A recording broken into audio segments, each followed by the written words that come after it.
A lot of people fantasize about owning their own private island. Most picture something out of a postcard: turquoise waters, white sand, somewhere in the Caribbean or the South Pacific. But there's a place not many know about: Gainan, a small town sitting along the St. Lawrence River in Ontario, Canada. It's part of the Thousand Islands Regiona, cluster of lush, habitable islands shared between Canada and the US. And don't let the latitude fool you. These islands can go head-to-head with any tropical paradise. Some of them even have actual castles on them. Sure, the weather's not tropical, but dollar for dollar, they rival anything in the Caribbean. The most famous story out of the area? That Thousand Island dressing supposedly created by a local housewife and gifted to the owner of a big-shot New York hotel in the late 1800s. He put it on the menu, and the rest is history or legend. There's no written proof, just the kind of folklore that sticks around. Anyway, that's not really my world. I drove trucks for a living, cross-country, border to border, 48 states and most of Canada. I worked for a mid-sized company, around 100 trucks total. Drivers could pick long-haul, regional, or local routes. If you went out for more than a week, you could take the next week local and spend time with your family. Some guys even brought their wives on the road sometimes. Most companies that cover the US and Canada keep their drivers out for weeks. It's not an easy life on families. Military probably tops the list, but trucking's right behind it, with shipping and law enforcement in the mix too. Back in high school, I worked construction every summer. So when I graduated, it made sense to go full-time. By the time I turned 23, I was a solid carpenter, not the best, but definitely good. I met Tessa when I was 19. She was working as a clerk at a bakery that supplied groceries and restaurants. Full-time, responsible, kind. We hit it off quick. My name's Max Irwin. Tessa and I got married when we were both 21. For a while, life was good. We were happy. Then the economy hit the brakes, especially the banks and construction industry. My job started drying up. Tessa and I sat down and talked it out. Trucking looked like a steady paycheck.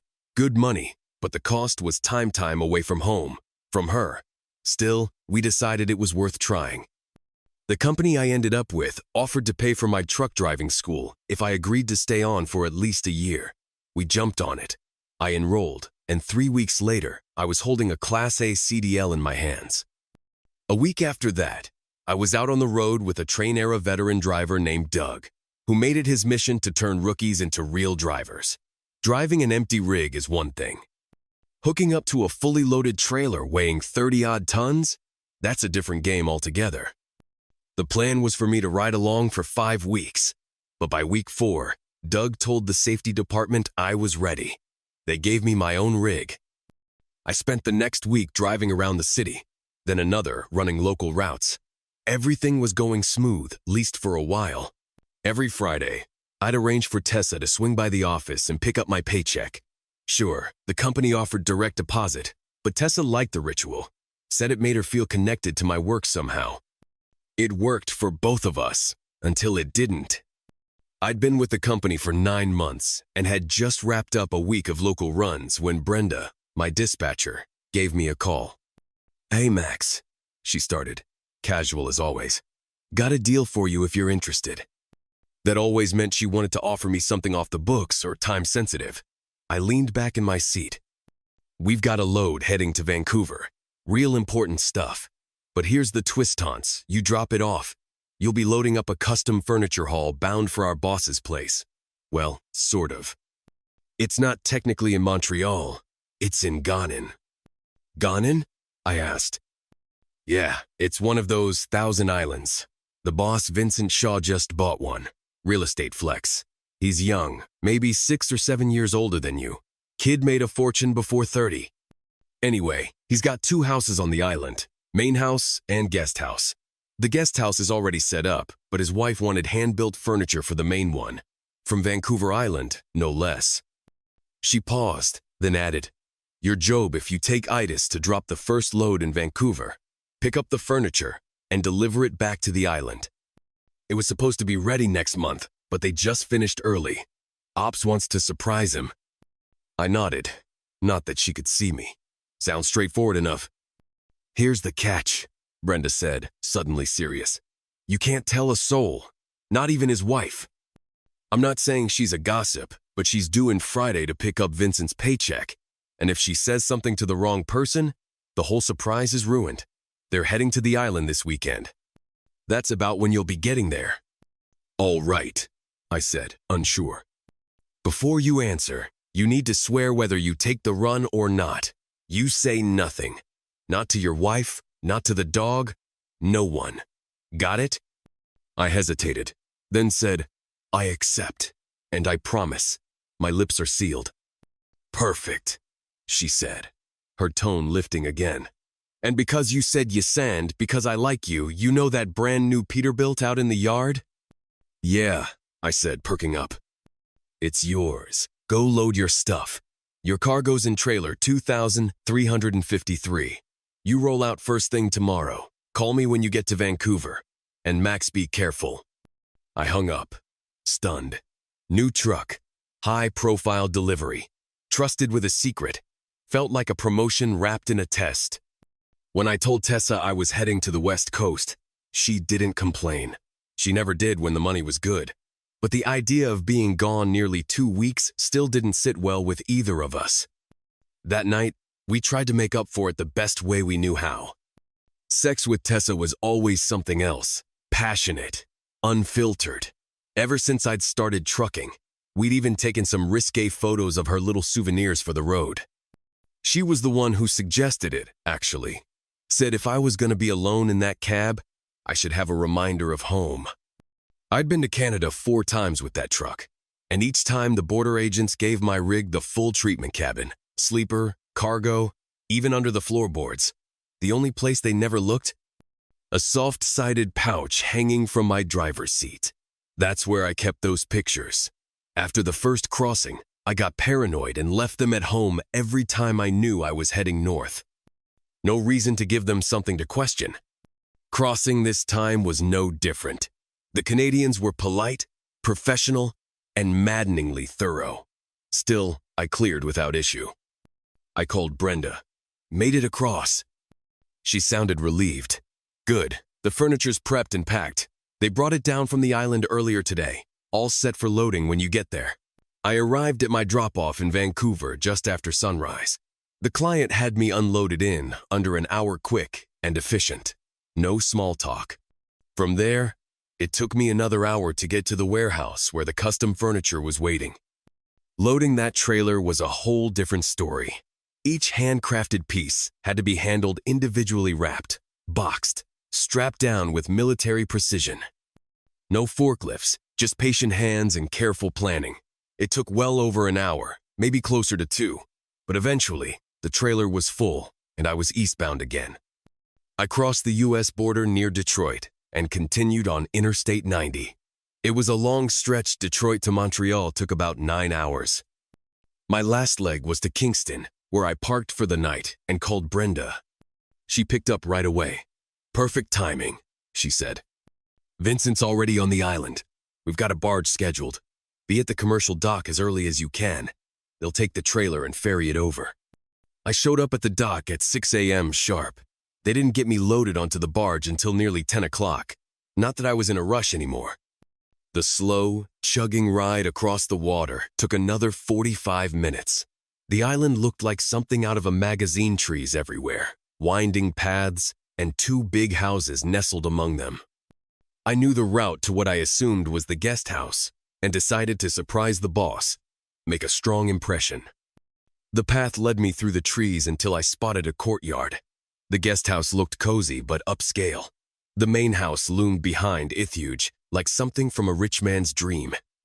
I spotted Vincent in the courtyard, standing next to a lounge chair. He was leaning over someone applying what looked like sunscreen. At first, I smiled to myself. Must be his wife, enjoying the sunshine. Then I got closer. It wasn't sunscreen, and it wasn't his wife. It was Tessa, my wife, naked. There she was, sprawled out, letting the smug bastard massage her chest, his hand casually drifting down between her legs. He hadn't seen me yet. I froze for a second. My brain tried to reject what I was looking at, tried to convince me it was just a weird coincidence, a trick of the light. But no, it was her. No doubt about it. My wife. And she wasn't exactly resisting. I walked up without saying a word and cleared my throat loud enough to cut through their little fantasy. They both jumped. She gasped. He flinched like I'd shot him. It took a couple of beats before either of them processed what was happening. He didn't recognize me. I was just some driver. But she knew immediately. I locked eyes with him. "I brought your furniture," I said flatly. "It's down at the pier." Then I turned to Tessa. "You might want to think about putting on some clothes before I come back." I didn't wait for a reply. I turned and walked away. Neither of them said a word. Back at the dock, the crew had just started unloading the first pieces. I walked right past them, numb, my ears buzzing. Then it hit me. I was on an island. No bridges, no car, nowhere to go unless I swam or flew. I scanned the shoreline and saw 4 boats tied up nearby. I remembered hearing that Vincent had a small fleet, probably all his. Fine. Borrowing one would just be part of the day's chaos. I'd never driven a boat in my life, but I wasn't about to stick around. I climbed into the smallest one. No key. Damn. Then I spotted a rack on the boathouse wall, several keys dangling, each with a floaty rubber ball attached. I grabbed the whole bunch and jumped back into the boat. Second key bingo. Engine roared to life. Without thinking, I threw the rest of the keys into the water. Rubber balls or not, they were gone. The boat was still tied, so I hopped out, untied both bow and stern, and jumped back in. I yanked the throttle. The boat jolted backward in reverse, away from the dock fast. I didn't care. I hit the throttle forward, hard. The boat surged, and I was thrown back into my seat, the island shrinking behind me as I tore across the water like I'd just escaped from prison. The moment I cleared the dock, I slammed the throttle forward, and the boat surged ahead, nearly knocking me backward into the seat. My heart was pounding, but the water felt like freedom. The ride back to the mainland took maybe 15 minutes, but it felt like a blink. I came in way too hot to the city pier and clipped it hard. The boat let out a cracking sound I didn't want to investigate. The engine was still running when I jumped out. People nearby turned and stared as I climbed into my truck, grabbed my bag, and disappeared into the streets without a word. I glanced back once as I walked away just in time to see the boat slowly drifting downriver, unmanned, engine still humming. I didn't care. Let Vincent worry about it. Seemed fair enough. I caught a taxi to Kingston's airport, and things moved fast after that. Within an hour, I was on a flight bound for New York. I bought a one-way ticket, no plan beyond that. I just needed distance from her, from him, from all of it. My phone buzzed mid-flight. A voicemail from Tessa. "Max, please call me back. Please." When we landed, I didn't call her. I called Brenda. "Morning, Max," she answered, almost chipper. "Did you, succeed?" "How long, Brenda?" I said, skipping past the niceties. She paused. "How long for what? How long has he been sleeping with my wife?" Another silence, heavier this time. "Oh God, was she there?" "Yes, naked, with him, on a lounge chair. So again, how long?" "About 3 months," she said, voice softening. "I'm so sorry, Max. His wife had to be there. Otherwise, I never would have sent you." I laughed bitterly. "So you'd send me on a delivery, knowing my wife was screwing the boss, just as long as his wife didn't find out?" "There are only 2 people who knew," she added quickly. "Me and Nate." "Thanks, Brenda. Really." "Wait, where are you? What are you going to do?" I didn't answer. Didn't need to. She said he was on the other line and would call back. I hung up.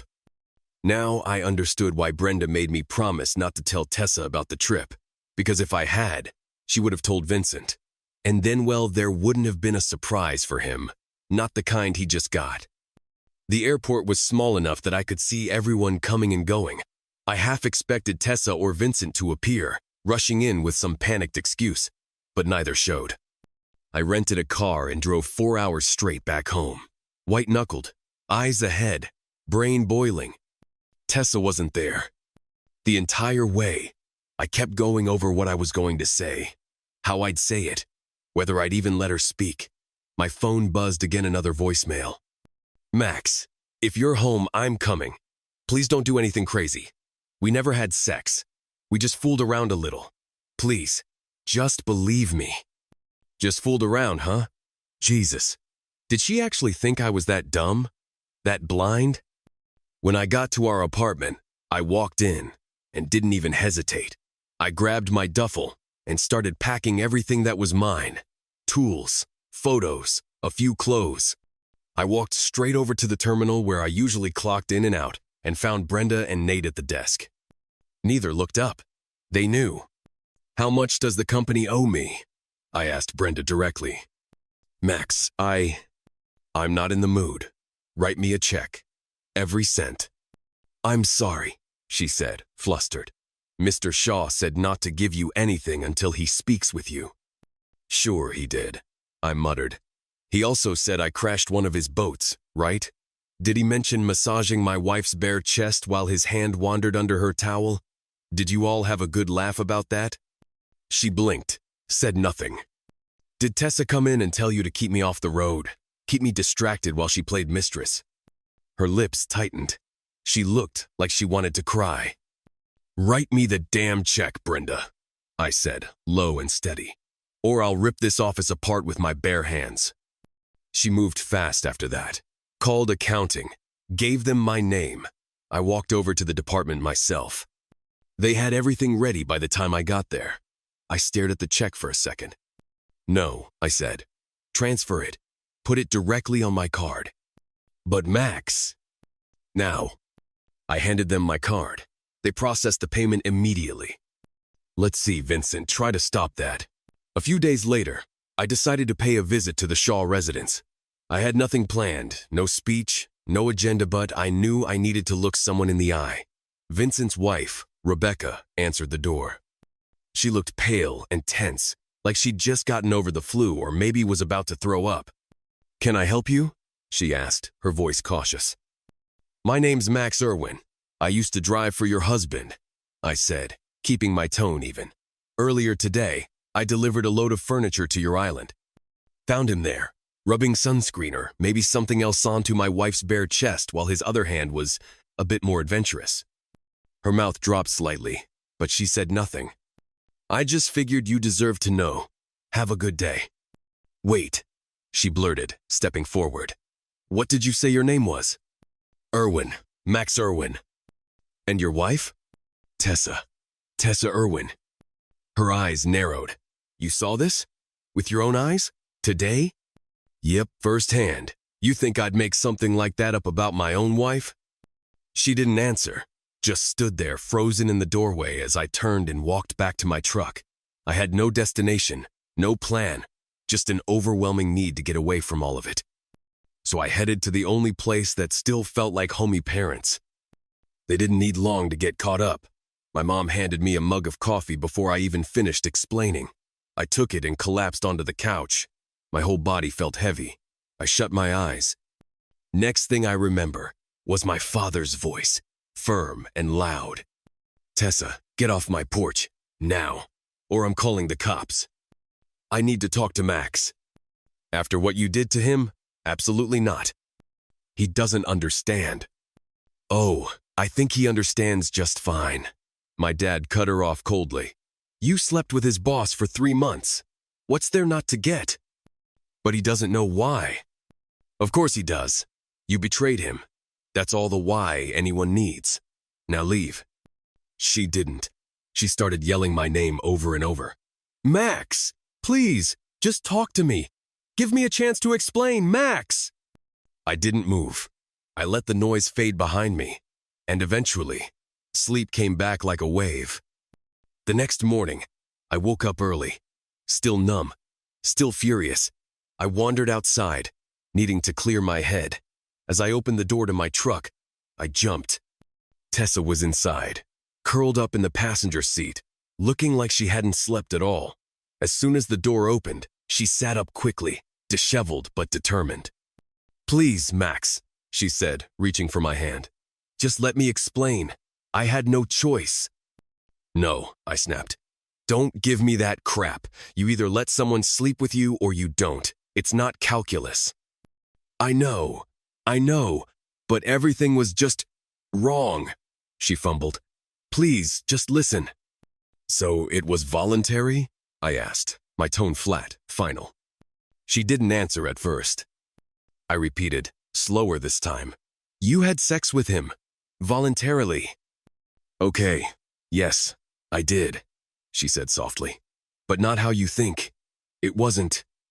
"You lied again," I interrupted, voice rising. "You still are. Don't say we didn't have sex. We just fooled around. Jesus, do you think I'm that naive?" She tried to touch my arm again. I yanked away. "Out," I said. She froze. I said, "Get out of my truck." Still nothing. So I grabbed her wrist, firm but not rough, and helped her out. Then I slammed the door, fired up the engine, and peeled out before she could pick herself up off the gravel. I needed something to ground myself, so I stopped by a fast food joint, ordered breakfast like it was a normal day, went to the bathroom while I waited, sat her down, ate in silence. Then I headed to the bank. I closed our joint accounts and split the money. Simple, surgical, like cutting out a tumor. While I was in line, my phone buzzed again.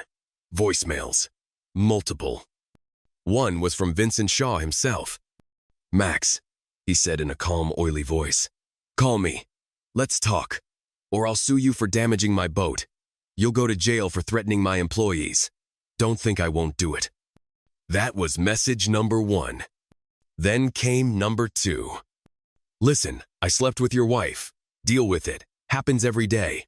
She's not the first wife I've enjoyed, and trust me, she won't be the last." "She won't be the last." Vincent's voice droned in my ear. "Swallow your pride. Take her back. Punish her if you have to, apparently. That's what she likes. That's what she wants. So give it to her. If you don't, well, maybe I'll just keep doing it." Then he shifted tones like it was a job interview. "Now, get your ass back here and drive my truck home, or I'll report you for theft. Don't forget you still owe me 3 months of driving to pay off that training I covered." Click. End of message. God, what a narcissistic prick. And still in Canada, apparently. I didn't go to his house this time. I called his wife instead, Rebecca. She agreed to meet. I didn't tell her much on the phone, just that I had something she needed to hear. When I arrived, she looked worse than before.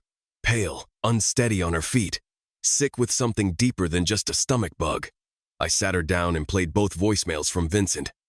I didn't say a word while she listened. I didn't need to. When the second one ended, she sat there in silence, then said, "I believed you, but now, I know. I'm going to burn him to the ground." "Can I get a copy of that?" she added, reaching for the phone. We made her one. "What are you planning to do about your wife?" she asked. "Divorce her," I replied without hesitation. "I just don't know how to go about it yet." "It's not hard," she said, her tone flat but decisive. "Find a good lawyer. Hire him." She made it sound so simple. Maybe it was. I went back to my parents' place and told them everything. My dad and mom didn't even blink. "So," he said, "what now?" "Divorce," I repeated, just like I told Rebecca. "Then do it," he said. My mom nodded. Today. That was all the push I needed. I grabbed the phone book not because I trusted it, but because I didn't know where else to start. Scanned from A to D before I found someone who stood out. David Foster, attorney at law. We hit it off from the first phone call. He was direct, no nonsense. Turns out he came from a family of truckers, himself parents, brothers, cousins. The whole family worked in freight. Foster was the odd one out. Went to college. Studied law after a wreck left him paralyzed from the waist down. He knew everyone in the logistics world, including Vincent Shaw. Knew him by reputation and had even met him at fundraisers and sponsorship galas. Called him sharp as hell and slick as oil. Respected. Feared. Polished. Which made my next move harder. When I told Foster the story, what I saw, what I heard, he didn't buy it. At first. "Max," he said, "this guy is a public figure. He sponsors kids' sports teams. He donates to arts programs. He's on magazine covers. This kind of claim, if false, could get you in trouble." I nearly stood up and left, but instead, I pulled out my phone and played the voicemails. His expression changed by the second message. "Jesus," he said slowly, "if this gets out, it'll shake the entire damn town." "I don't care about headlines," I replied. "I just want a clean break." "Quiet divorce then?" he asked. "Or are you trying to make noise?" "Quiet, but clear. No lies, no mental cruelty crap, no irreconcilable differences." She cheated. It gets recorded as that. Foster nodded. "You sure? Even that can turn messy. Courts these days want photos, video, solid visual evidence, especially when you're going up against someone like Shaw." "I've got his voice admitting it," I said, "and I saw it with my own eyes." "Well," Foster said, "it's a start. We'll try it." He tapped the folder on his desk. "We'll serve her in the next few days. You have any idea where she is? Home? Work?" "Probably one of three places," I said. "Either she's at the bakery, or she's back in our apartment, or she's still in Canada. With him." "Yeah, she's probably still in town," I told Foster. "Try the bakery or the apartment. If she's still with Vincent in Canada, well, not much we can do about that." He nodded. "We'll start local.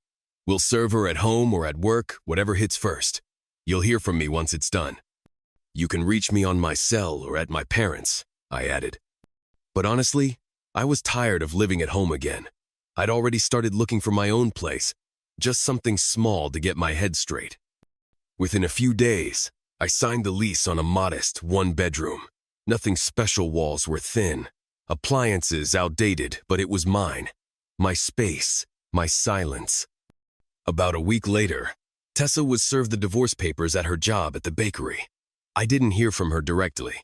Everything from then on went through the lawyers. Clean, cold, necessary. Meanwhile, my dad, who ran a small welding shop, started pulling me into the business. I'd never had any interest in welding. The sparks, the heat, the smell of burnt metal, it just didn't appeal to me. But I think he knew I needed something to keep me busy. Something physical. Something distracting. "Just come help in the shop," he said one night. "Even part-time. You're wasting away in that apartment." He wasn't wrong, so I agreed. At first, it was just sweeping floors, organizing tools, tagging along on small repair jobs with his pickup and portable gear. Then I started watching, learning, trying it myself. And slowly, I realized I kind of liked it. It was honest work, fire and steel, no pretense. While I settled into the shop, Tessa made a few pathetic attempts to contact me, left voicemails, tried to accidentally show up at the store. But after she got served, she backed off. Our next real conversation happened in a lawyer's office. A month after she was served, we met for the first mediation session. She brought her attorney. I brought Foster. Her guy was slick, clearly used to smoothing over infidelity cases. His first move? Try to strike the adultery accusation from the filing. "No," I said flatly. "It stays. And so does Vincent's name." Tessa squirmed in her seat. "You can't include him," she said. "That would destroy his entire reputation."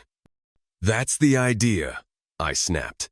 "He's a lying snake who screws married women. The public deserves to know." She rolled her eyes. "If you'd been a better husband, he wouldn't have been able to steal me." I laughed in disbelief. "So it's my fault now?" That turned into a full-blown shouting match, and the mediator had to split us into separate rooms to cool off. When we returned to the table, she tried again. "Please, Max, just don't name him. He doesn't deserve that." "Why are you protecting him?" I asked. "Planning to marry him?" Or are you still sleeping with him? She didn't even hesitate. For your information, she said, folding her arms. We're still dating. So yes, still sleeping with him. Her lawyer groaned, literally dropped his head into his hands. You just admitted to your husband and 2 legal witnesses that you committed adultery. This is possibly the worst thing you could have done in this situation. I don't care, she said, turning to me. And Yesh loves me. We're getting married as soon as he finalizes his divorce. You really think he loves you? I asked, almost feeling sorry for her. Of course. I pulled out my phone, opened the voicemail from Vincent, and played it on speaker. The one where he brags about her being just one of many, about how he might keep doing it if I didn't take her back. Her face paled. Her hands started to shake. He didn't mean it like that, she whispered. He was just trying to hurt you. That's not who he really is. I laughed bitterly. You keep telling yourself that. Foster reached into his briefcase and pulled out a sealed envelope. He slid it across the table toward her lawyer. The man opened it, scanned the attached note, and then slowly started flipping through the photographs inside. He passed the envelope to Tessa. She looked at the first photo and froze. Then another. And another. 5 pictures taken on the island just 3 weeks ago. Vincent, in all his smug glory, with a woman wrapped around him like a scarf. Not Tessa, not Rebecca. A new face. Foster explained, calmly and without emotion. That's his hairdresser's wife. She left her husband to spend a long weekend with Vincent on his island. Then came the next 6 photos. These were taken at the Shaw home just last week, Foster said. Rebecca was out of town visiting her parents. That woman? No idea who she is. Picked up at a bar, most likely. Tessa sat back, silent, staring at the photos like they'd just sucker punched her. And in a way, they had. I was out of town with my parents, the letter read. He picked up that woman at a bar. I don't know her name, and I doubt he does either. I don't know if she's married, and frankly, I don't care. She was just another notch on the bedpost, just like your wife. It was signed, Cynthia Shaw. Every photo told a story no one could deny. Vincent and those women first, the hairdresser's wife. Then a stranger locked in various stages of nudity and very explicit intimacy. There was no way to spin it, no way to pretend otherwise. Tessa's face went blank. She slid the photos back across the table without a word, stood up, and walked out of the room. I didn't see her again until the court hearing. Our assets were split right down the middle money. Furniture, dishes, jewelry, her wardrobe. She got to keep the apartment. And Vincent Shaw? His empire cracked almost overnight. Once the truth came out, his reputation imploded. The 3 youth sports teams he sponsored folded. Local charities cut ties. His name, once glossy and gold-plated, became synonymous with scandal. Cynthia? She walked away with half of everything. Half the company, half the house.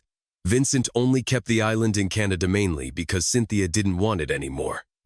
And as for him trying to bite back, he sent Foster a bill claimed I owed him for the cost of truck driving school since I'd abandoned the company early. Foster responded with a short letter telling him, in legal terms, to go screw himself. Cynthia called me soon after. She told me to ignore Vincent's threats and then asked if I wanted to come work for her new trucking outfit as operations manager. I almost said yes, but I didn't. Over the following year, I leaned fully into welding. Thanks to my dad's patience and his gift for teaching, I got good. Better than good, actually.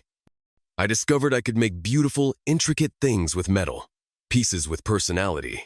I started designing custom mailbox stands, weather vanes, and ornamental hinges for gates. People started noticing, asking for orders. Dating came and went. Nothing ever stuck. A few coffees here, a few flings there. I saw Tessa once or twice in passing. We said hello, nothing more. Vincent's trucking company was eventually sold off. I never saw Cynthia again, but I did see him every now and then. He never recognized me.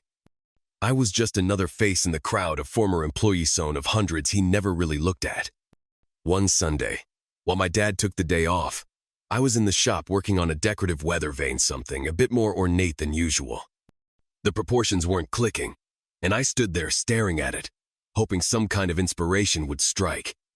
I didn't hear the door open, but I felt someone behind me. I turned. It was Tessa. She didn't say anything at first, just stood there. Then she walked over slowly, pulled up a metal stool, and sat down. "Can we talk?" she asked quietly. "I've got nothing to say to you." "Then just listen." She leaned forward, arms resting on her knees. "I don't have a good reason for what I did," she said. "You and I had a good life. We had money, a decent apartment, and we loved each other. At least I think we did. So why did I throw that away for a guy like Vincent?" She let out a breath, eyes locked on the floor. The answer's both simple and complicated. I could sit here and blame you, say you were gone too much. That's what Vincent told me, over and over. And yeah, after a while, I started to believe it. She looked up, meeting my eyes. "He also told me that you treated me coldly, that you didn't care about what I needed, that all truckers cheat on the road." Said it like a fact, and after a while, I imagined you doing the same. Some waitress, a female driver, a stranger in some motel parking lot. I used to imagine you having fun with some diner waitress at a truck stop, Tessa continued, her voice quieter now. Or maybe some female trucker. He fed me those thoughts over and over. Told me truck drivers never made enough money to treat their women right, never stayed loyal. And eventually, I started to believe it. She looked ashamed. "Vincenti's a slick bastard. Probably still is.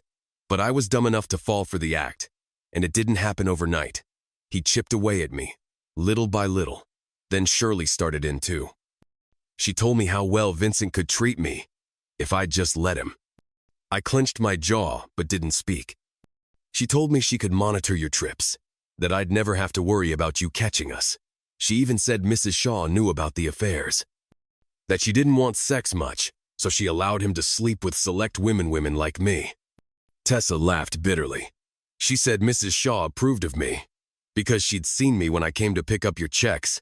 That was supposed to make me feel honored or something." She shook her head. "Now, of course, I know how insane it sounds, but then it made sense, or at least I convinced myself it did." I stayed silent, let her dig her own grave. After a while, she glanced up at me again. "You want to know why I'm telling you this now?" "Yeah," I finally said. "I do." "I don't know," she whispered. "I don't think I ever wanted to tell you the truth. I figured I'd come up with some excuse where it was all your fault. I even thought of a few clever ways to frame it. But none of them sounded right. Not even to me." She rubbed her hands together like she was cold. "This afternoon, I drove past the shop and saw you through the window. Something just made me stop. I had no idea what I'd say. I didn't plan a speech. I just knew I had to say something, if you let me. And what came out turned out to be the truth." I looked at her, not with anger, but with the tired clarity that comes after too many nights alone. "So, what'd you expect to get out of this?" I asked. "Nothing," she said. "I just needed you to know that none of this was your fault. These were my own selfish choices, fueled by the fantasy Vincent spun around me. I fell for it. I let him twist everything. But despite all of it, whether you believe me or not, I never stopped loving you." That made me pause, for a second, but I shook my head. "See, that's where I think you're full of it. You don't truly love someone and still cheat on them. You don't lie to their face and tell them you're going to marry the guy you slept with. Which, by the way, you said you would. Are you still seeing him?" "No," she said quickly. "I'm not. Not since the day in the lawyer's office, when I saw those pictures. We haven't spoken since." She watched me work for a few more minutes while I hammered and shaped metal in silence. "I guess I'd better leave," she finally said, standing up. I didn't look at her. "Max?" she said. I looked up. "Is there any way you could ever forgive me enough to give us another chance?" I stared at her for a long second. Then I shook my head slowly. "You know where the door is." She nodded, turned, and walked out. Once she was gone, I stood there in the quiet, looking at my half-finished weather vane. I didn't get much else done that day, but I did confirm two things. 1. Vincent Shaw was a world-class scumbag. And 2. My ex-wife might actually be dumber than a sack of hammers. I sat back and thought about everything, how it all fell apart. What if I hadn't gone to the island? What if I hadn't caught them? Would I still be driving a truck, clueless, with Tessa sneaking around behind my back? Maybe. But I wasn't that man anymore. Now, I made weather vanes, and even if I went broke doing it, at least I'd be broke with some dignity. A week later, I got a flyer in the mail, something about a Renaissance festival happening just down the highway in Maryland. I'd never even heard of one before. The pictures were wild jousting tournaments, guys dressed in armor, vendors selling swords, shields, handmade costumes. It looked like a medieval version of Comic-Con. And right there on the flyer, I learned something weird. Maryland's two official state sports? Lacrosse and jousting. Seriously, jousting.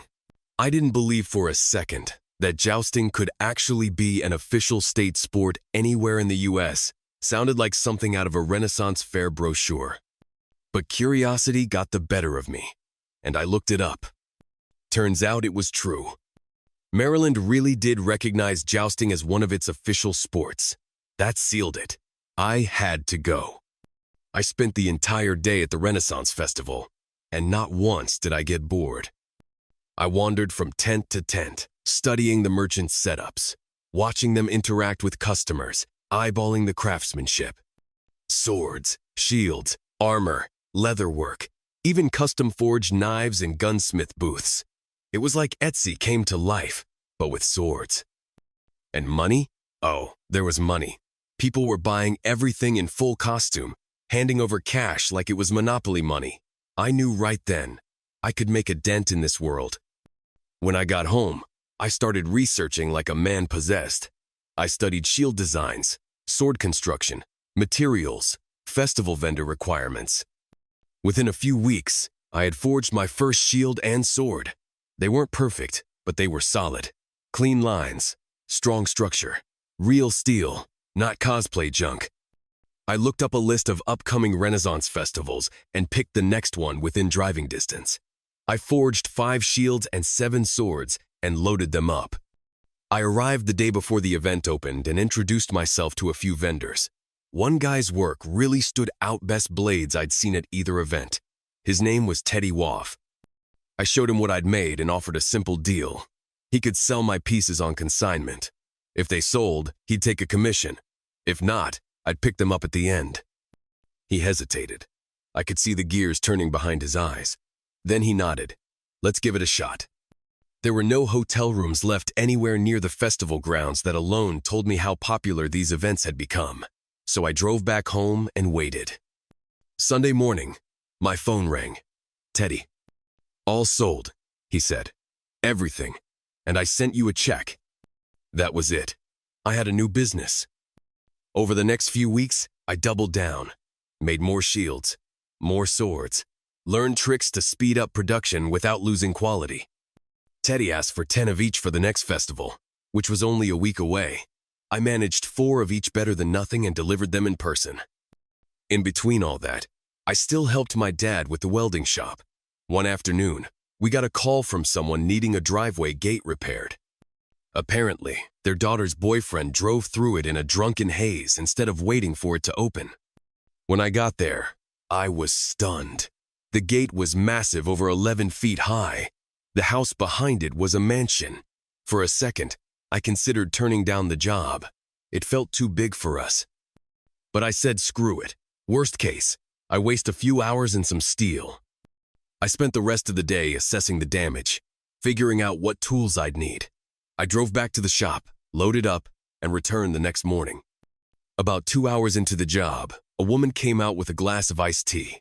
Early 30s, relaxed but curious.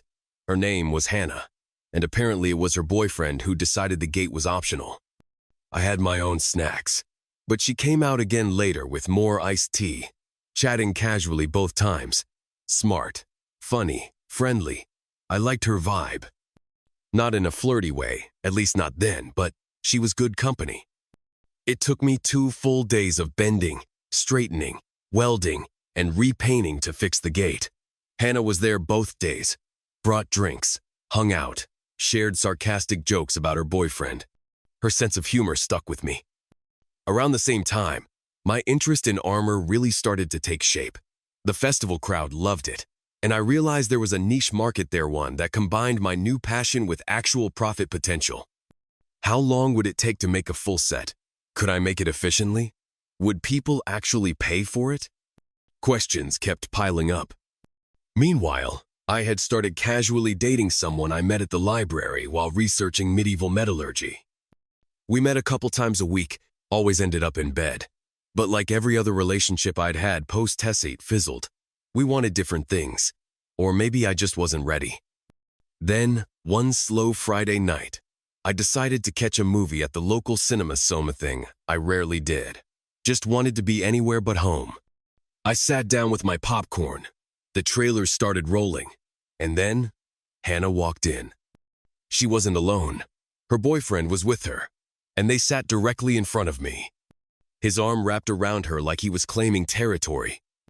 Less than 5 minutes into the previews, I heard her hiss, "If you touch me there again, I'll cut your damn balls off." He froze, hand falling to her shoulder like a chastised puppy. She stood up abruptly, furious, and walked toward the exit. He scrambled after her, whispering, pleading. I followed. I don't know why, I just did. Maybe it was instinct. Maybe I felt protective. Maybe I was bored and looking for drama. I caught up to them outside the theater entrance. "Hannah," I said, "you okay?" She turned, recognizing me. Her eyes lit up for a brief second, then darkened again. "This guy's got more hands than an octopus," she said, "and I'm sick of swatting them off." "You want me to take you home?" I asked. She hesitated. Then another guy-tall, clean-cut sweater vest type appeared out of nowhere. "You all right, Hannah?" "Now I am," she said, without even glancing back at me. "Will you take me home?" He nodded. They walked off together. I stood there like an idiot, watching them leave as if I'd been invisible the whole time. Nice. Real smooth, Max. I followed them for a moment, hanging back. To her credit, Hannah didn't cave to the guys whining. They were clearly arguing, his hands moving frantically, her voice sharp but calm. I couldn't hear the words, but the tone said enough. And then, in a move completely out of character for me, I stepped in. "Excuse me," I said. "Hannah, are you all right?"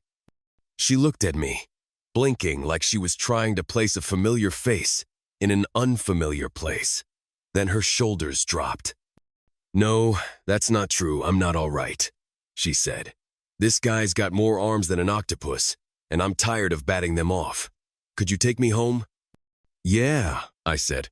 "Of course." We started walking toward my truck when, right on cue, another guy, clean cut, buttoned up, like he'd just come from a golf course, stepped in. "You okay, Hannah?" "Now I am," she said, calm again. "Do you want me to take you home?" he asked. She didn't even turn my way. "Yes," she said simply, and walked away with him like I'd never existed. Not a glance, not a goodbye. I stood there alone, staring at the back of her head as she disappeared with the second rescuer of the evening. Shaking my head, I turned around and drove home. A few days later, I was back at the Jameson house. Mr. Jameson had called. There were some loose railings along the walkway between the house and the pool, and he asked me to come take a look. When I arrived, Hannah came out of the house, smiling like nothing had ever happened. "Hey," she said, walking over. "Glad you came back." She didn't mention the theater, didn't bring up how she'd left me mid-sentence to walk off with some other guy, just acted like it never happened. I wasn't in the mood to pretend, so I gave her nothing. She picked up on the energy and backed off, saying goodbye quietly. I came back the next day with the parts I needed. Simple, fixed standard railing hardware, easy installation. Hannah was heading toward the pool when she spotted me and veered over. "Can we talk?" she asked. I didn't look up from my work. "About what?" She hesitated, then asked, "Are you mad at me?" I paused and glanced at her. "Do you remember what happened at the cinema last week?" "You mean when I was with the octopus?" she asked, half joking. "Yeah, that." "What about it?" "You asked me to take you home? Ring a bell?" "Of course."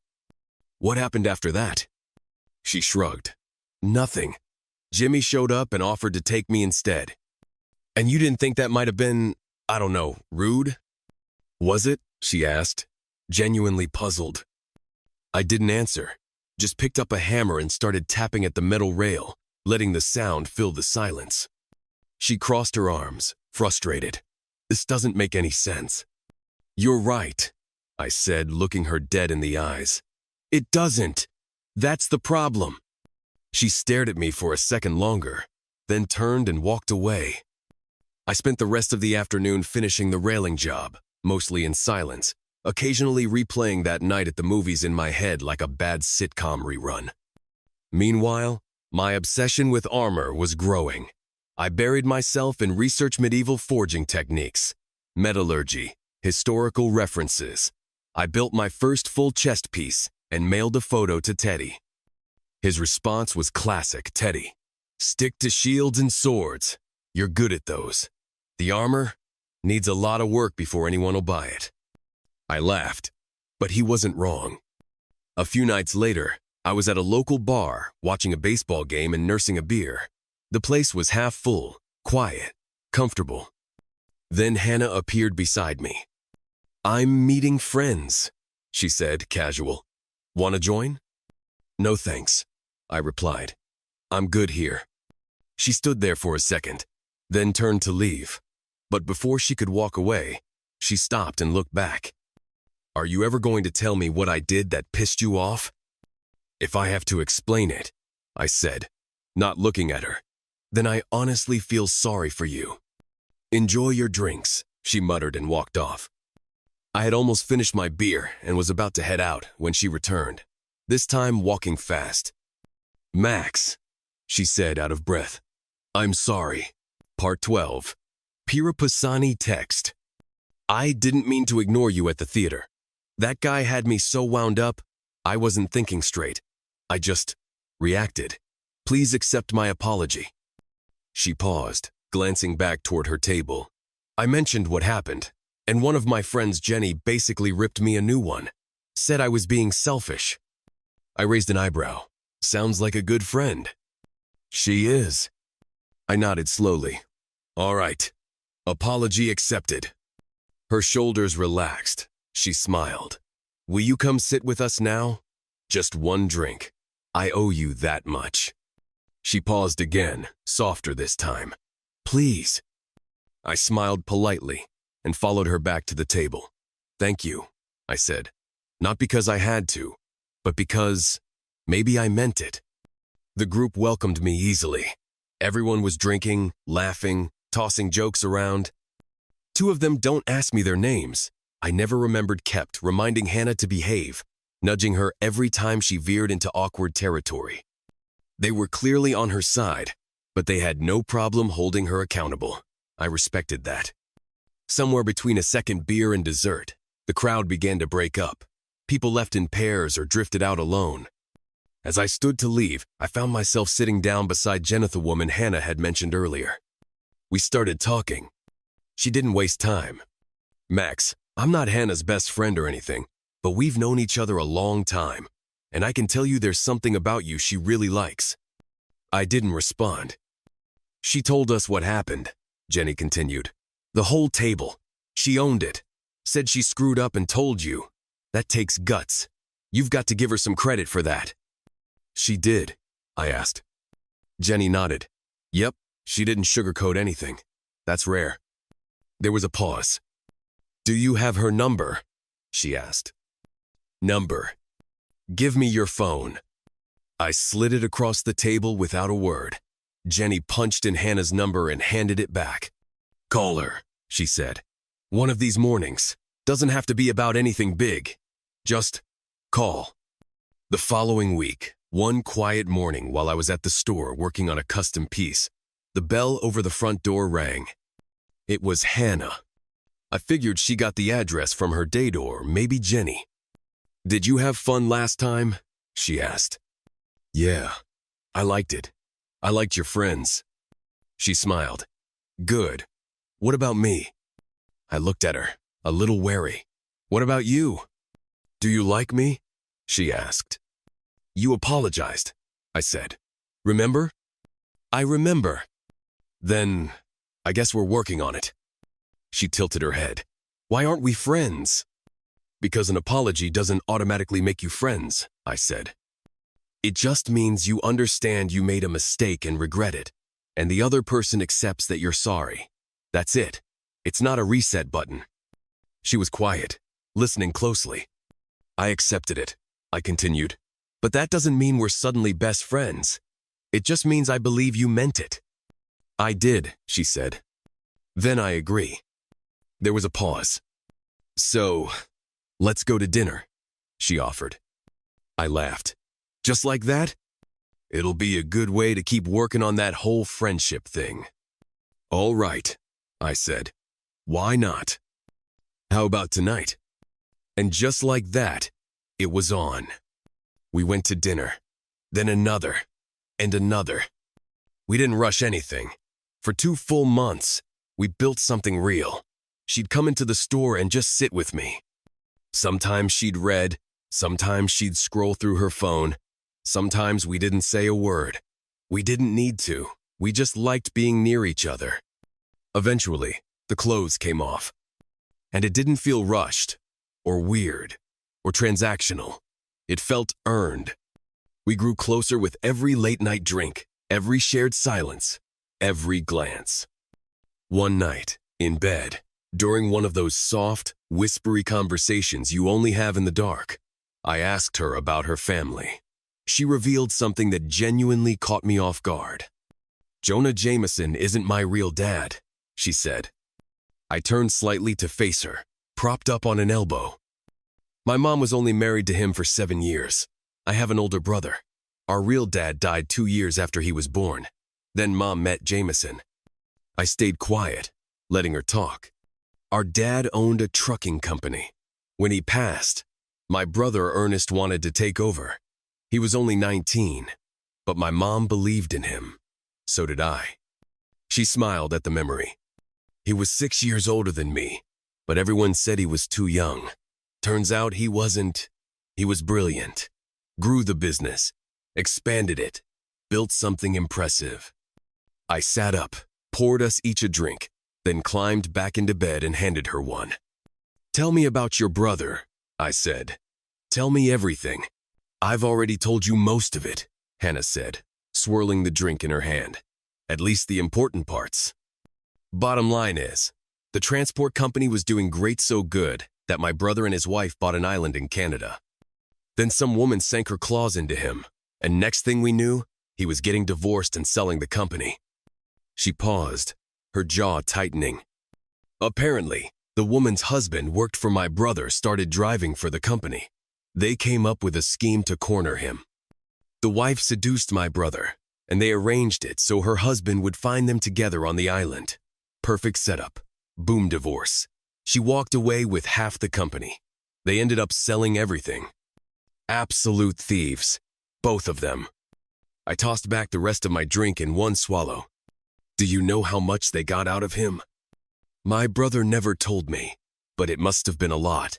She took everything that mattered." "Do you remember their names?" "I did, but I've forgotten," she said with a shrug. "Probably for the best." I sat there, heart hammering against my ribs. It was time. I had to tell her the real story, the truth she didn't know. But not yet. First, I let her pull me back into bed, one last time, because deep down, I knew once she heard the truth, that would be the end of us. And the sex god, the sex was something else. The kind that made you want to lie to yourself about everything else just to keep it going. We were at her house. I was getting dressed afterward, sitting on the edge of her bed, pulling on my socks, trying to talk myself out of what I was about to say. But I couldn't do it. I couldn't keep pretending. "Let's go back to your brother's divorce," I began. She shifted under the sheets. "What about it? The story you told me, was that what he told you, or what's been publicly said?" "That's his version," she said. "Which is the official version.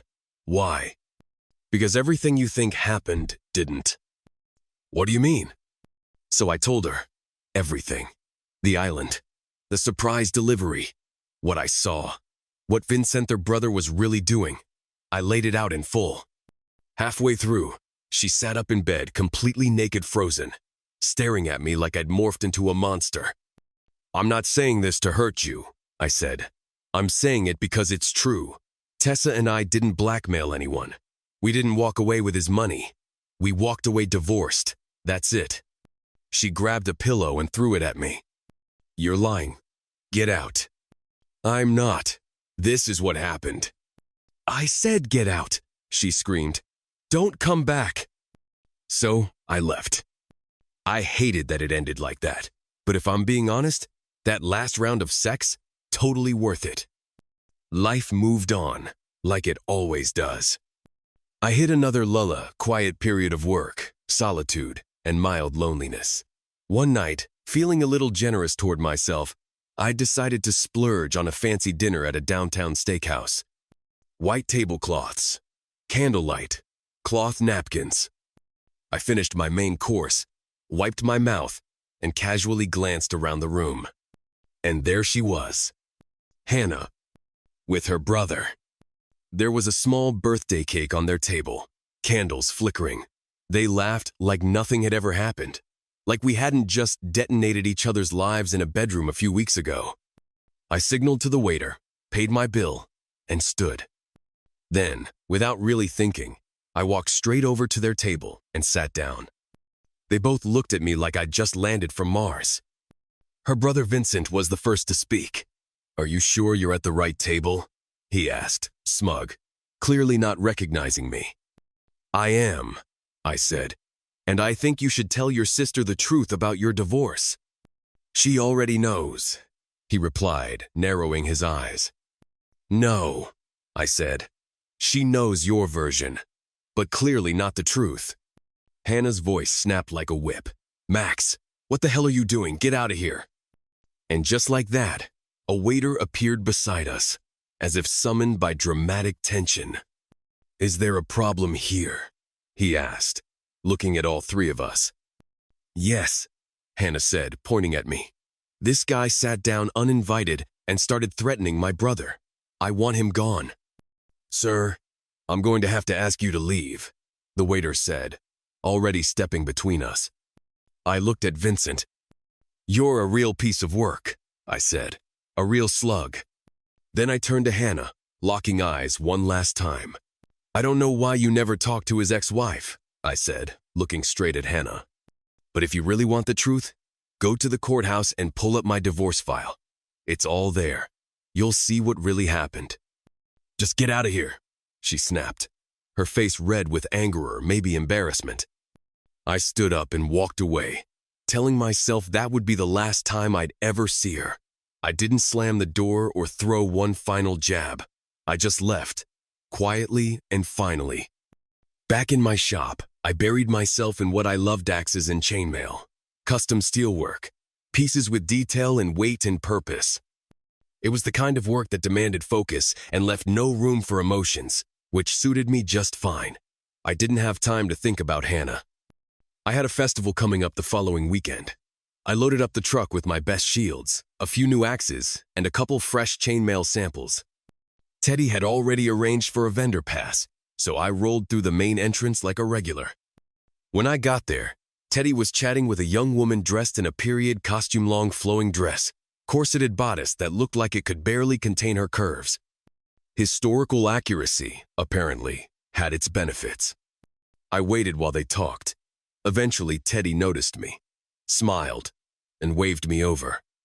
"Diana, "This is Max. Max, Diana," he said. "Max is the guy behind most of the swords and shields we've got here. And from what I hear, he might have brought some new surprises." I laughed. "That's what I do." I went to grab a few things from my truck. When I opened the back and started unloading, both Teddy and Diana stood there frozen like I'd just popped open a treasure chest. I couldn't stop staring at her dress knot in a creepy way, just fascinated. Every time she leaned over a table or looked down at something, I found myself following her movements with way too much attention. Not that I was the only one.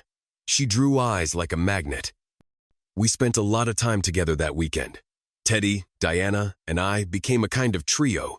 We even had dinner together, meat pies, iced tea from a food vendor nearby. Simple, fun, and strangely comforting.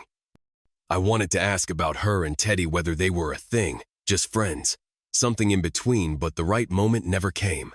There was always someone around, some customer, some distraction. And I wasn't about to poke at something that wasn't mine. The festival grounds were buzzing. Half the attendees were dressed in full period garb. People practiced sword fights in the grass, reenacting old battles or making up new ones. It was the kind of chaos that somehow felt completely joyful. Everyone was into it, no pretenses, no spectators, just full-on immersion. It was the most fun I'd seen people have in a long time. Teddy had his own tent in the vendor and reenactor section, and he offered me space. I stayed with him that night. No hotel rooms were available for miles anyway, not that I would have gone even if there had been.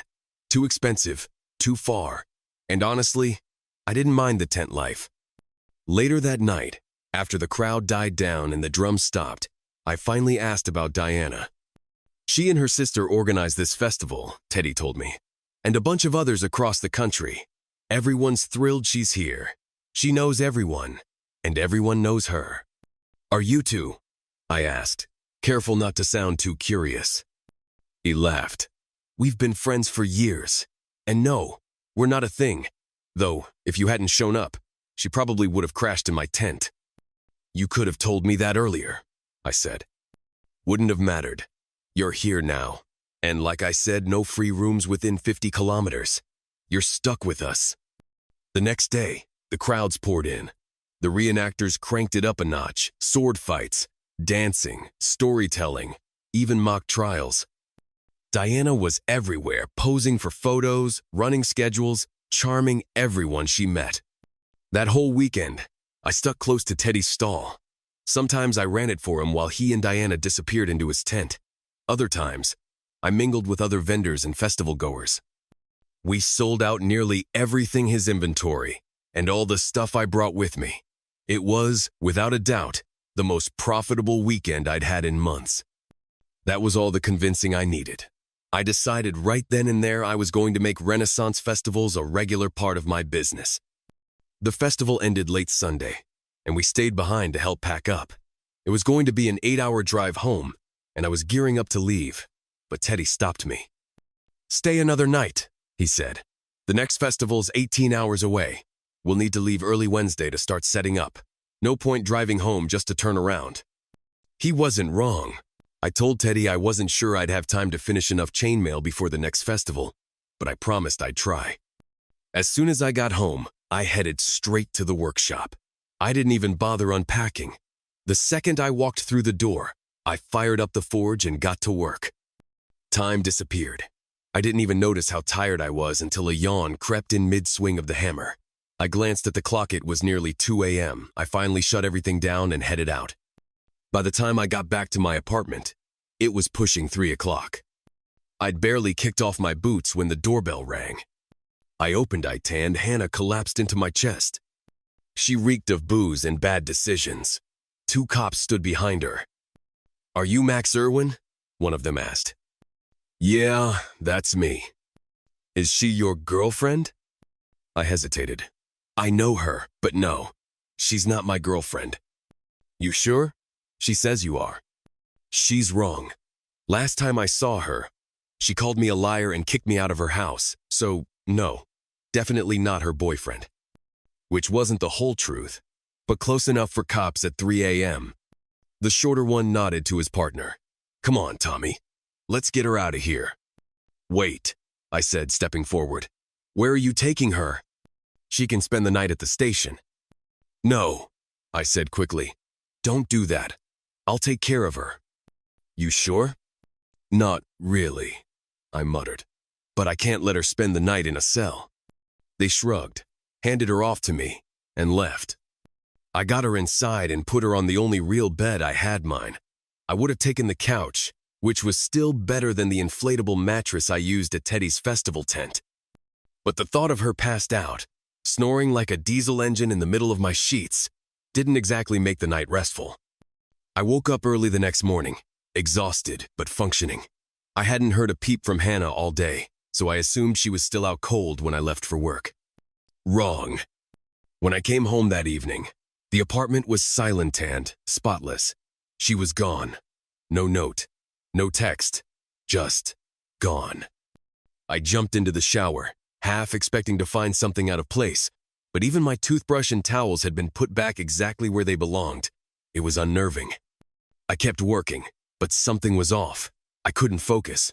I was trying to finish a full piece of mail, but no matter how long I stood at the bench, I couldn't seem to make it work. I scrapped more pieces than I completed. Teddy stopped by and grabbed a few shields, swords, and axes I had stashed for backup inventory. We sat down and talked about the future, what it would take to keep up with demand, how fast I could produce pieces. The truth was, we needed help. But skilled metalworkers weren't exactly growing on trees. So we made a plan. Training.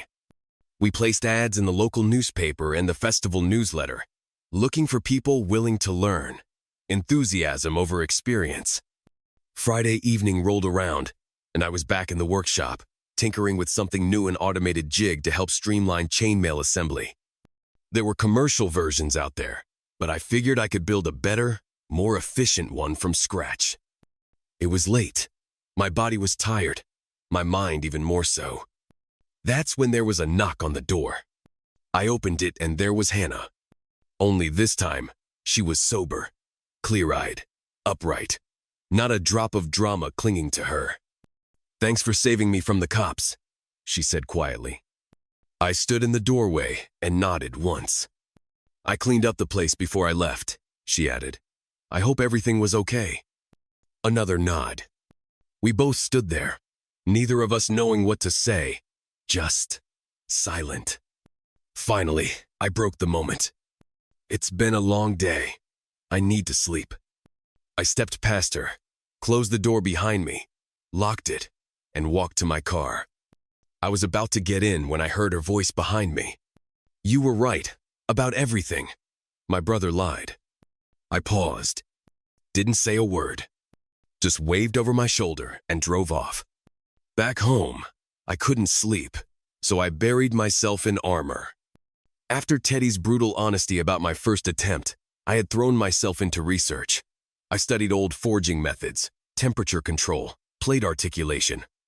This time, I applied every bit of that knowledge into a new design, something that looked legit, heavy, balanced, elegant, deadly. And this time, it actually looked like armor someone might buy. The new armor I'd finished my second real attempt became the model for everything that followed. It was heavy, precise, painfully time-consuming, but I loved every challenge it threw at me. This wasn't just blacksmithing anymore. It was art, and I was ready to show it off. I brought the piece to the next festival. Teddy took one look at it and lit up. "Now this," he said, "this is something." We didn't sell it. Even though we had multiple offers, we kept it as a display piece, something people could touch, admire, try on. It became the hook. People would stop, talk, and then ask if we could make a version for them, sometimes with changes lighter, darker, custom crests, you name it. It was a smart move. The armor pulled them in, but the shields, swords, and chainmail closed the deals. Festival life became my rhythm. It was good, profitable, surprisingly fulfilling. I bought a trailer so I could haul all my gear from festival to festival. It became my mobile forge, showroom, and sleeping quarters.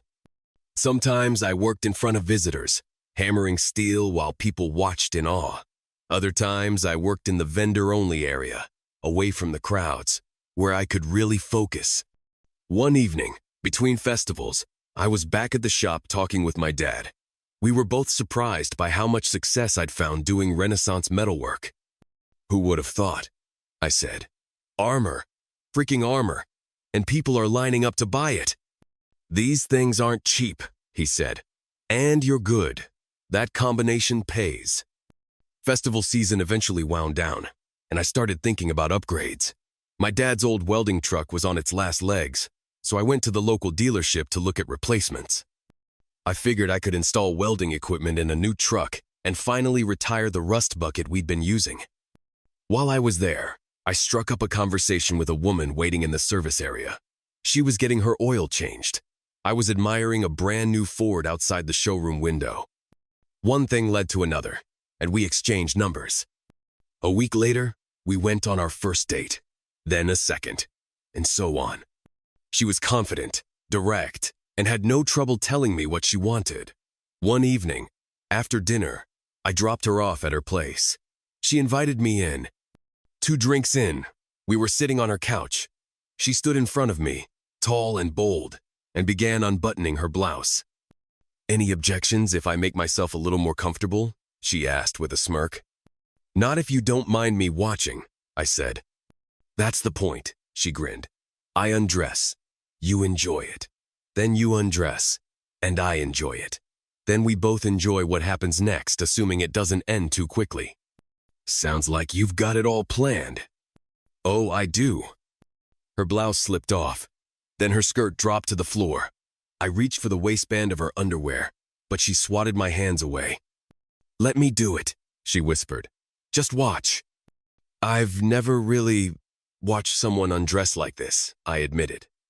She laughed a deep, sultry sound. "Well, let's hope your skills in bed are better than your lies." Her bra flew off and landed next to her skirt. "You're pretty confident, huh?" "Absolutely," she purred. "Now your turn." I began unbuttoning my shirt. "Slow down, Tiger," she teased. "We've got all night. Let me enjoy it." I kicked off my shoes, unbuckled my belt, unzipped my jeans. As I started to pull them down, she knelt in front of me, hands on mine, guiding them down. She stopped at my knees and looked up at me with a smile. "What's next?" she asked. "T-shirt or shorts?" "Up to you," I said. "T-shirt. Save the best for last." I peeled off my shirt and tossed it on the floor. She picked it up and pressed it to her face. "God, I love the smell of men," she said, almost to herself. That night ended the way you'd expect, with tangled sheets, heavy breathing, and 0 complaints. I left her place around 3 a.m., cruising home with the windows down and a smirk I couldn't shake. The whole ride, though, I kept comparing the experience to the last time I'd been with Hannah, and despite everything, I couldn't decide who had left the deeper mark. That relationship lasted about 4 months. It was fun, physical, and uncomplicated until it wasn't.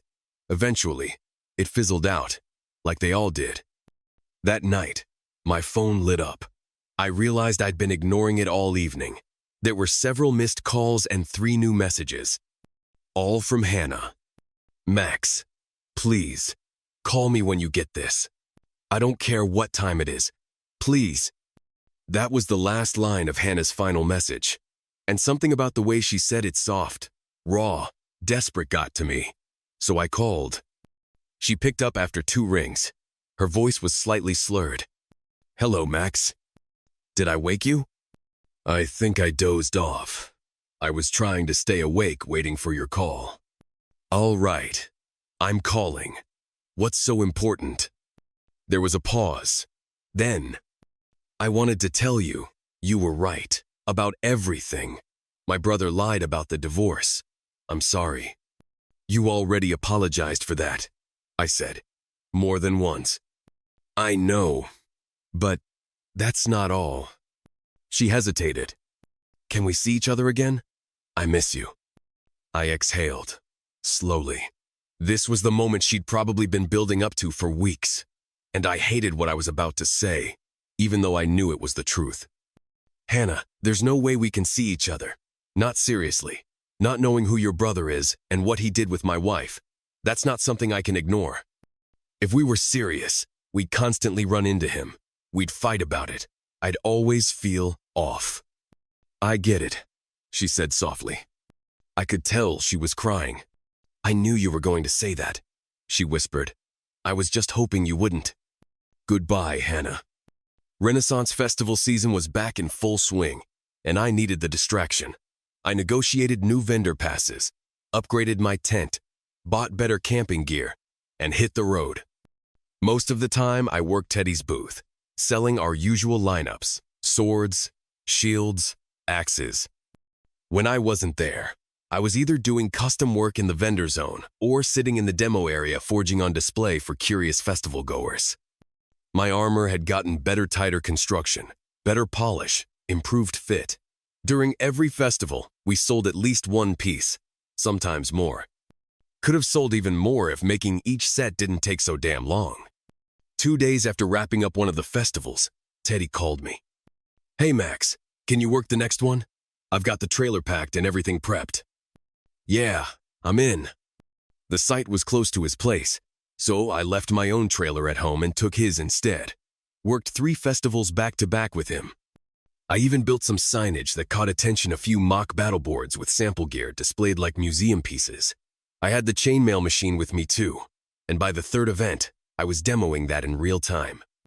Next up was one of the biggest festivals in the country outside Philadelphia. This one ran for 11 days straight, from Thursday to Sunday, all the way into the following week and weekend. It was massive. I spent 2 weeks at home prepping like a madman. Armor, mostly, but also restocking axes and shields. My dad had gotten so good at building those that I'd half-jokingly started calling him the Forge Elf. He didn't even correct me. We both worked late most nights. Then, one night, long past midnight, the doorbell rang. I opened it, and Hannah, drunk again, collapsed into my arms. One of the 2 officers with her spoke up. This your girlfriend? I sighed. If saying yes keeps her off camera tonight, then yeah, sure. They didn't argue. I half-carried, half-dragged her to my bedroom and dropped her on the bed like a sack of potatoes. I didn't even bother undressing her, just made sure she was on her side in case she got sick. Then I showered, shaved, changed into pajamas, and laid out my clothes for the next day, just in case she turned into a tequila volcano overnight. The next morning, I peeked in on her. She was still out cold, breathing deep and even. I debated whether to wait and talk, but eventually decided against it. I left for work. When I came back later that evening, the house was pristine. Kitchen wiped down, bathroom sparkling, floors swept, everything in its place. Even the little details were different. My toothbrush and toothpaste had been moved wrong spots, so I put them back. The toothbrush was wet, so was the washcloth beside the sink. She had cleaned up after herself. I pulled a frozen enchilada from the freezer and tossed it in the microwave. Saturday down with it at the table, but never actually ate it. Just stared through the wall for 20 minutes. The next morning, I packed up everything I had: shields, chainmail, armor pieces, and hit the road for the Philadelphia Festival. It was one of the biggest on the circuit, and I planned to make the most of it. This time, I was going all in on demonstrations. I wanted people to see the work, feel the effort, understand what went into each handmade piece. The first day was phenomenal. My booth stayed busy nonstop.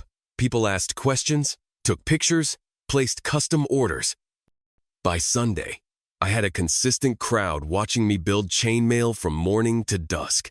Teddy and I were wiped when the gates finally closed that night.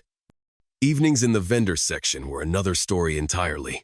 That place was the heart of the festival party scene. Fires were lit, meat was grilled, wine and beer flowed.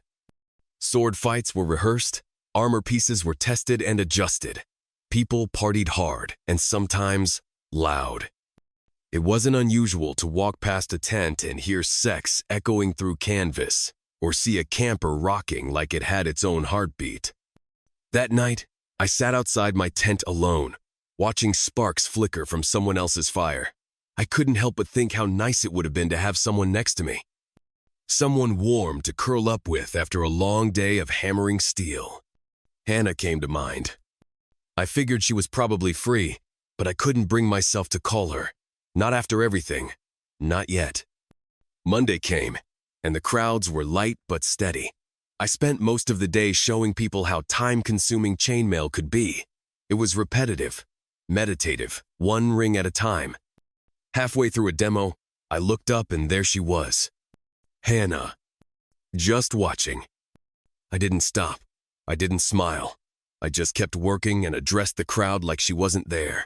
I asked if anyone had questions, but no one said a word. They slowly wandered off. She stayed. "You like doing this?" she asked softly. "Yes, I do." "You're good at it," she said. Then she turned and disappeared into the crowd. I didn't see her again until the very end of the festival. On Wednesday, my parents showed up. They brought more axes and shields my dad had made. I gave them a tour of the grounds, showed them where vendors camped and worked. My mom wasn't thrilled about the tent setup, but she appreciated the effort I was putting in. The rest of the week went well. Teddy and I were on a roll, and the festival wrapped with solid sales and great feedback. When I got home, I took the next day off. I stopped by the store to check on supplies and found my dad in the workshop assembling chainmail. I started telling him about my idea to upgrade to a larger motorhome and trailer, something I could use to travel and work in comfort. The door opened, and in walked Hannah. "The festival was great," she said. "A few of my friends and I are going to the next one twits nearby. We're even thinking about dressing up in armor." "That's cool," I said vaguely, turning back to my father. "Will you be there?" "Probably." She watched me for a second, then asked, "Can I come with you?" "Not practical," I said. "I'll be there from Wednesday to Sunday." "That's fine. We'll get a motel room. They sell out months ahead, always full." "Where do you sleep?" "In a tent." She grinned. "Maybe we can share one." "It's a small tent," I said flatly. "Little tents can still be fun." My dad chuckled and looked at me with a raised eyebrow, then walked out, clearly enjoying the awkwardness he'd left behind. Hannah stepped closer. "Look," she said, "you're never going to let yourself forget that my brother slept with your wife. That means you and I will never be anything long-term. I get that. But that doesn't mean we can't be something else." She scanned the workshop, making sure we were alone. "We enjoy each other, especially in bed, don't we?" I didn't answer, but I didn't argue either. "So why not just keep that part? You can date whoever you want. I don't care. But if you're not getting sex, I can fix that. Whenever. However. No questions asked." I looked at her carefully.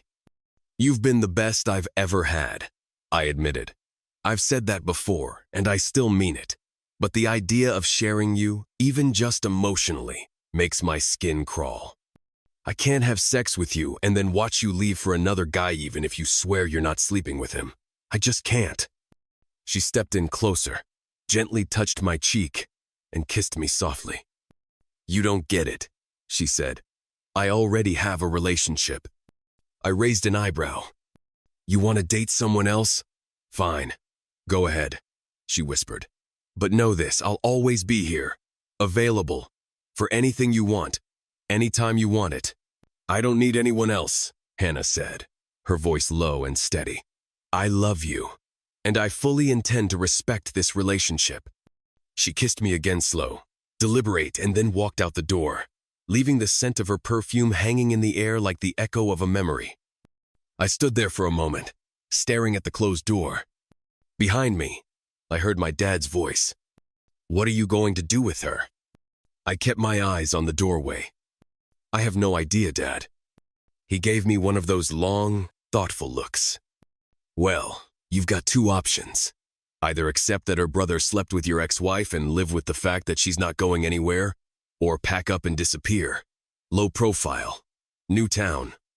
Then he paused. "Actually, maybe it's time your mom and I give you what we've been talking about." "What's that?" "We'll talk about it over dinner," he said, and walked off like he hadn't just dropped a mystery on me. Later that evening, we sat around the dinner table. My dad set down his fork and looked at my mom. I told him about Hannah.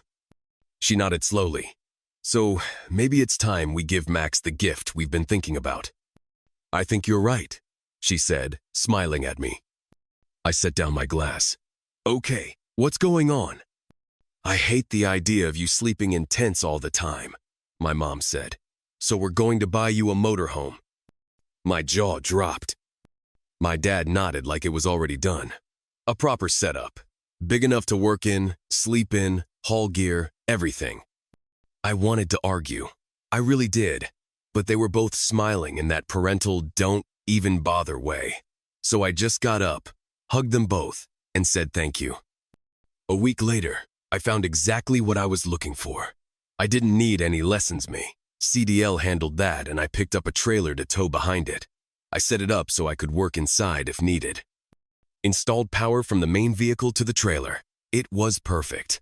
Compact forge, work table, storage compartments, heaven on wheels. I focused on armor. My dad kept producing shields, axes, and swords.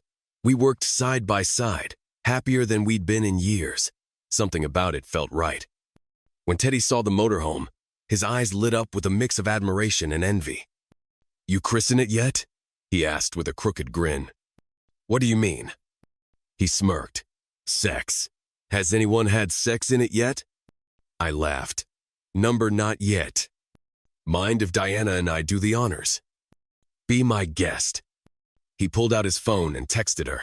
10 minutes later, she arrived, smiling like she already knew.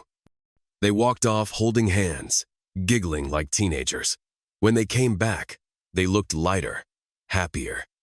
We want you to be the first to know, Teddy said, his hand around Diana's waist. We're getting married. Diana hugged me tightly. It was your van that pushed him over the edge, she whispered. Thank you. That weekend, I barely saw either of them again, but when I returned to the van, it smelled like perfume and mischief. I didn't even mind. A few days later, back home, Hannah pulled up when she saw the motorhome parked in my parents' driveway. She stepped out of her car, eyeing it with genuine awe. This is way more than a tent, she said. Yep, I nodded. It's got everything. Double bed, full closet.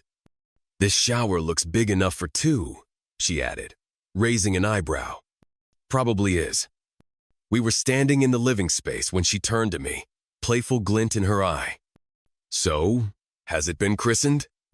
I gave her a flat look. What do you mean?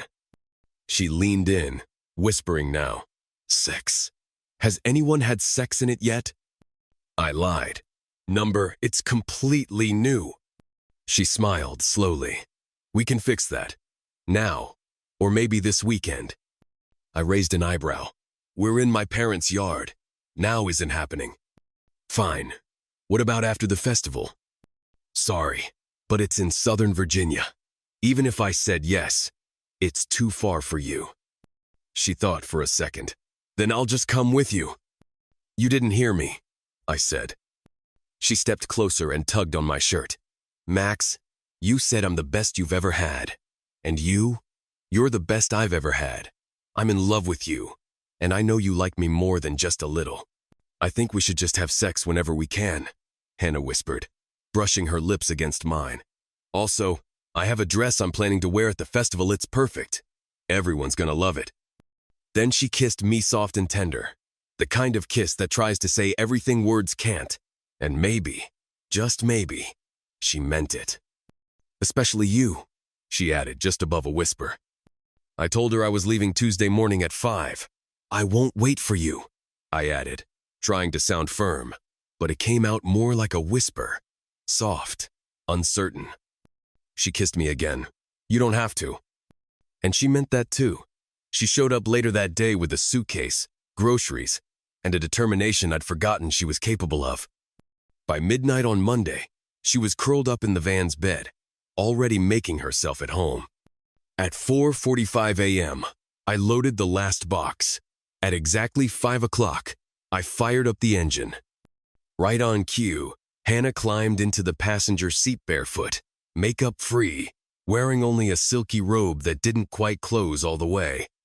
She crossed her legs, tucked them up under her, and glanced at me with a smirk every time I looked over. She knew exactly what she was doing.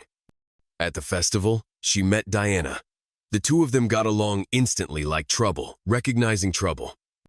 When I saw them later that morning, both were wearing low-cut dresses that looked more fantasy than historical. I spent most of that day impatiently counting the hours until sunset. After the booths closed, Teddy and I returned to the van. Inside, the women were already cooking dinner. The smell hit me the second the door opened, something rich, warm, comforting. I'd never tasted anything Hannah made before. It was surprisingly good. After Teddy and Diana left, Hannah turned to me and said, "Want to take a shower? There's room for two." She was right. And after the shower, we didn't waste a second getting to the bed. That night was the first of many. We found a rhythm, a ritual, something that felt a little like love and a lot like lust. Morning coffee, daytime work, evening laughter, nighttime limbs tangled under cotton sheets. For the first time in years, I felt like I had a companion, not just a lover, but a partner. That was 3 years ago. At first, her family was convinced I only let her come with me out of spite. Her brother had told them that my divorce was some scam I cooked up with Tessa to ruin him. According to his version, he was the victim and I was the manipulator. No one in their family had shown up to court. No one had read the documents. So they believed him. But Hannah? She showed them copies of my divorce filing and copies of her ex-sister-in-law's statement. That shut everyone up, at least the ones who were smart enough to read. Vincent didn't leave town right away.